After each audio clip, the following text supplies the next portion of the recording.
पिछले एक महीने में नेशनल कैपिटल दिल्ली में 4 बार अर्थक्वेक आ चुका है। ऐसा इसलिए क्योंकि दिल्ली जोन 4 में आता है और Delhi top 3 active seismic force पर लाई करता है। इन फॉल्ट लाइंस का नाम है Sona fault line, Mathura fault line और Delhi Moradabad fault line. Earthquake के लिहाज से पूरे एनसीआर में गुरुग्राम सबसे खतरनाक है, जो 7 फॉल्ट लाइन पर लाई करता है।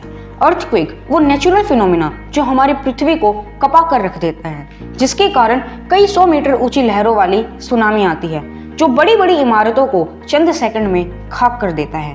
क्या आपने कभी सोचा है कि ये दिल दहला देने वाली घटना होती क्यों है? इसके पीछे आखिर क्या कारण है? आज हम ऐसे ही कुछ सवालों के जवाब जानेंगे। हाय फ्रेंड्स, मैं हूं ज्योतन और आप देख रहे हैं साइंस विद। अर्थक्वेक यानी भूकंप पृथ्वी के लिथोस्फीयर के वाइब्रेटरी मोशन को कहते हैं। अर्थक्वेक की स्टडी को साइज्मोलॉजी कहते हैं और इसे स्टडी करने वाले साइंटिस्ट को साइज्मोलॉजिस्ट कहते हैं। जॉन मिल को हम फादर ऑफ साइज्मोलॉजी कहते हैं। एक स्टडी के मुताबिक इंडिया का 58.6% एरिया अर्थक्वेक प्रोन एरिया है। क्या आप जानते हैं कि भारत उन टॉप 10 कंट्रीज में आता है जो अर्थक्वेक से सबसे ज्यादा ग्रसित हैं?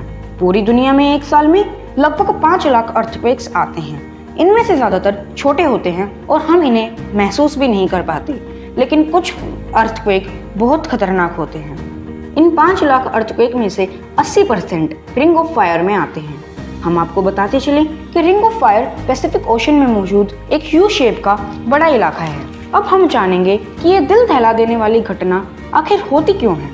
अर्थक्वेक के कई कारण हो सकते हैं। अर्थक्वेक टेक्टोनिक प्लेट की मूवमेंट से लेकर किसी वोल्केनिक इरप्शन से भी हो सकता है। भूकंप किसी एस्ट्रॉयड इम्पैक्ट और न्यूक्लियर एक्सप्लोजन से भी होता है, लेकिन इसका प्रमुख कारण टेक्टोनिक प्लेट के बीच हुई जर्किंग मूवमेंट है। तो आज हम इसी के बारे में जानेंगे। हमारे प्लेनेट की टॉप मोस्ट लेयर यानी क्रस्ट और मेंटल का कुछ हिस्सा कई पार्ट्स में बटा हुआ है और इन जाइंट रॉक स्लैब्स को हम टेक्टोनिक प्लेट कहते हैं। ज्यादातर भूकंप फॉल्ट लाइन पर होते हैं। फॉल्ट लाइन वो जगहें होती हैं जहां 2 प्लेट आपस में मिलती हैं। ये प्लेट हमेशा मोशन में रहती हैं, लेकिन ये एक साल में सिर्फ 4 से 10 सेंटीमीटर तक ही मूव करती हैं। कई बार ये मूवमेंट्स स्मूथ होती हैं तो कई बार नहीं। कभी कभी प्लेट्स के अंदर मौजूद इरेगुलरिटीज की वजह से ये 2 प्लेट अटक जाती हैं। धीरे धीरे प्रेशर बिल्ड होता जाता है और फ्रिक्शन भी बढ़ता जाता है और एक पॉइंट पर अचानक से ज्यादा प्रेशर के कारण प्लेट्स के बीच रप्चर यानी क्रैक हो जाता है और जहां पर प्लेट्स अटकी हुई थी वो अलग हो जाती हैं और पूरी एनर्जी सेस्मिक वेव्स के रूप में निकलती है और अर्थक्वेक आ जाता है। वो पॉइंट जहां अर्थक्वेक रप्चर होता है उसे फोकस कहते हैं। आपको बताते चलें कि फोकस कभी भी जमीन के ऊपर नहीं होता, बल्कि पृथ्वी की गहराइयों में होता है। फोकस के ऊपर के पॉइंट को एपिसेंटर कहते हैं और ये जमीन पर ही होता है। सेस्मिक वेव्स 2 टाइप की होती हैं। इन्हें पी वेव्स और एस वेव्स कहते हैं। ये वेव्स साइंटिस्ट को भूकंप के एपिसेंटर और फोकस को लोकेट करने में मदद करती हैं। ये हमें अर्थ के स्ट्रक्चर को जानने में भी मदद करती हैं। अर्थक्वेक के कारण सुनामी और वोल्केनिक इरप्शन भी हो सकते हैं। अर्थक्वेक नए पहाड़ों से लेकर वोल्केनो भी बना सकता है। अब सवाल उठता है कि ये टेक्टोनिक प्लेट्स मूव क्यों करती हैं? इसके जवाब के लिए हमें पहले पृथ्वी के स्ट्रक्चर के बारे में जानना होगा। हमारी पृथ्वी 4 लेयर्स में बटी हुई है। सबसे ऊपर क्रस्ट होता है, जिसकी डेप्थ 5 से लेकर 100 किलोमीटर तक हो सकती है। क्रस्ट के नीचे मेंटल होता है, जिसकी डेप्थ 2890 किलोमीटर तक हो सकती है। मेंटल के नीचे आउटर कोर और उसके नीचे कोर होता है। जैसे जैसे हम पृथ्वी के नीचे जाते हैं, टेम्परेचर और प्रेशर बढ़ते जाते हैं। अर्थ के कोर का टेम्परेचर 6000 डिग्री सेल्सियस तक होता है, जिसके कारण चट्टानें पिघलती हैं और ऊपर की ओर आ जाती हैं।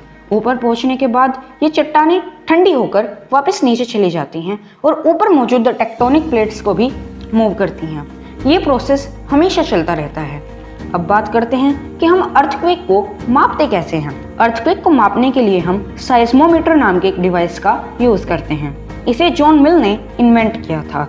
साइज्मोमीटर एक ग्राफ बनाता है जिसे साइज्मोग्राफ कहते हैं। जितना ज्यादा साइज्मोग्राफ का एम्पलीट्यूड होगा उतना ही ज्यादा खतरनाक अर्थक्वेक होगा। साइज्मोमीटर पेंडुलम के प्रिंसिपल पर काम करता है।